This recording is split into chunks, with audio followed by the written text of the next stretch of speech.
Growing up on a cattle ranch, I learned to hunt and fish from my dad, brothers, and best friend.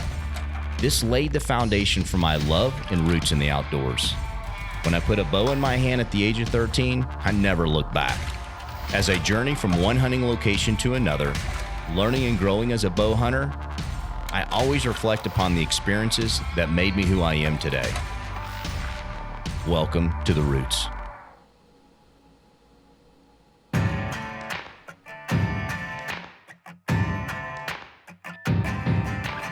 Just made it to camp here in Idaho. I'm back with H&S Outfitters, and we got my man Chase Price guiding us again this year. And when it comes to hunting and calling bulls, Chase is one of the best there is. Last year we had an incredible hunt here. You know, it was a little cooler than it is right now, but we got on the bulls, and Chase got these bulls to respond. Gave me a few opportunities, and quite frankly, it was me who didn't seal the deal. I'm excited to be back here to give it a second shot, but I'm even more excited to be bringing my son Tyler to experience this hunt as well. You know, Tyler, for a young man, is a really good whitetail hunter, and he's shot a lot of deer, but he's recently wanted to come out west and chase these big elk with his bow. And the thing about Idaho is that it's beautiful, but it's brutal, and you're gonna have to earn every ounce of it. You're gonna be getting up at 4 every morning. You're gonna be riding a horse for 1 to 2 hours just to get to our spot. Then from there, you're gonna be walking 6 to 8 to 10 miles a day through some tough terrain just to get to the elk. And most young men, and frankly, most men, would check out, I promise you, by day 2. At the end of the day, when Tyler gets through this, whether he shoots a bull or not, he'll know that he can do it and that it's in him to get it done. And that's a life lesson that he'll always remember. Have you ever seen an elk before? I've never seen an elk before. Have you ever heard an elk before? I've never heard an elk before. I've been fortunate enough to kill a lot of whitetails and other animals with my bow, but knowing that I'm now hunting elk, it's gonna be a lot harder and different. It's a lot bigger animal. It's a lot more adrenaline, so I'm excited.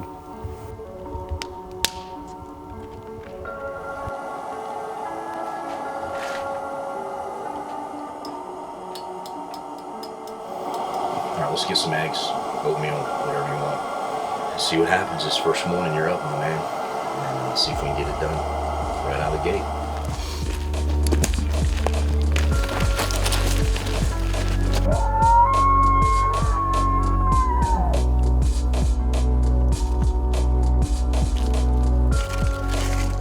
I think this is better than sitting at my desk at home. Tyler, I bet you'd rather be in school right now. 3rd period.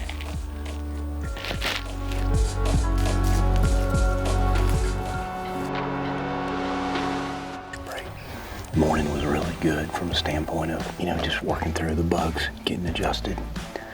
We got on one bull that was bedded, and he made a few grunts at us, but he wouldn't come to the decoy or any calls, so we pushed into his bedroom a little bit. And we had the wind right the whole time, but I think he just slipped out of here. So we're gonna refuel for a little bit, work our way back to camp, and then get a game plan for this afternoon. They're just not local this morning.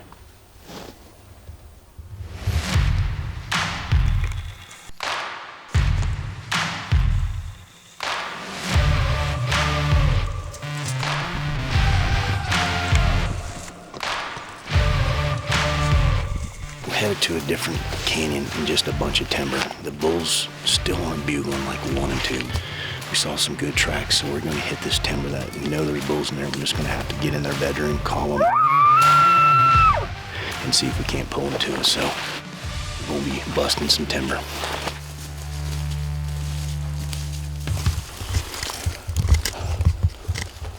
Got to put the year too.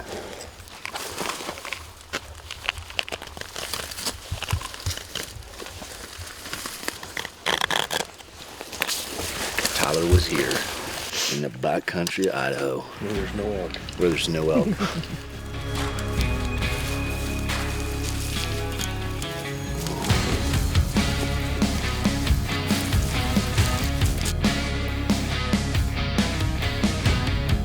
Man, I don't mind working.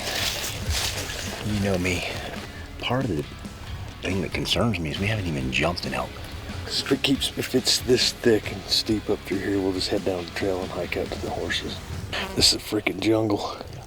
It's time to cut bait. We're gonna just get out of here. I'm gonna drop down, follow the trail up, get to the horses, get back to camp. hunt the water hole this afternoon, and then hopefully drop into hell hole that Caleb and I and Chase hunted last year. That's about our only option right now.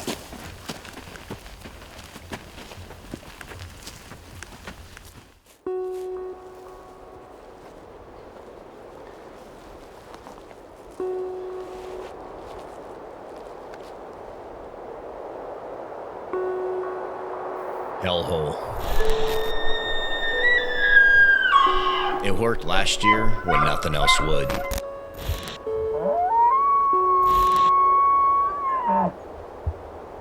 The thing about it, with nothing else working, we were left with no choice. Here she is. Welcome to Hellhole.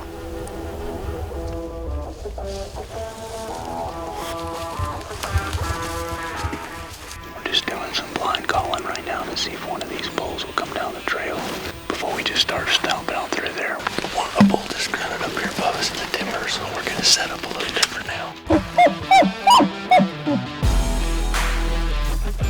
There's a point where they make you work for it, and then there's a point where there's being flat out mean and ugly.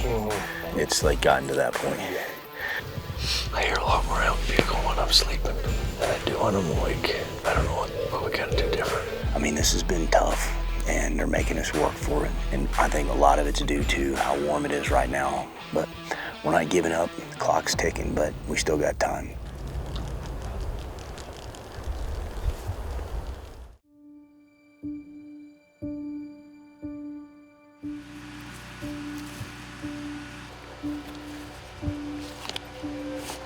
We're in the last day, and it's like do or die. We're gonna go to same area, but a little bit different part of that bowl. Give it a shot this morning. Just give it everything we got and see if Tyler can't get an arrow in one of these Idaho bulls.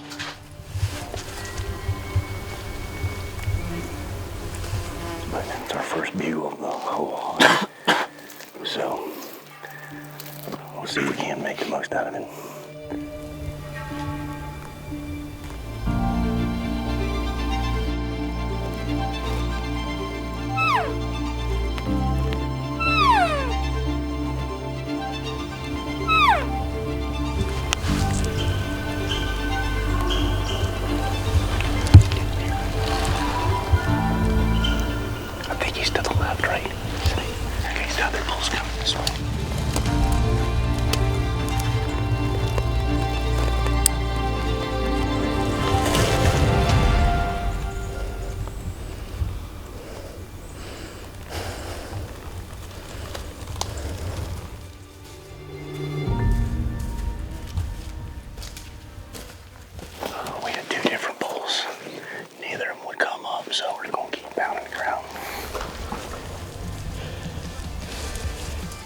Thanks for keeping up and hanging in there. It was tough. You did real good. I'm proud of you, buddy. That was 4 days of some brutal terrain, and you did it, man. And hopefully this morning gave you a little bit of the bug of what it could be like. Every day. Every day. So just an incredible trip, buddy, and I'm proud of you beyond belief, man. Beyond belief. So get back on these horses, get back to camp, pack up, and let's get out of head here. to Salt Lake City to fly home, man. Public land elk is one of the purest forms of bow hunting to me. The highs and lows can leave you incredibly humbled, but at the same time, it's rewarding as hell. This style of bow hunting takes me back to my roots as a young hunter. Sharing this journey with my son Tyler will be something we will always remember. My hope is that the mountains have changed him in some way, like they did me, establishing his own roots to come back someday and do it all again.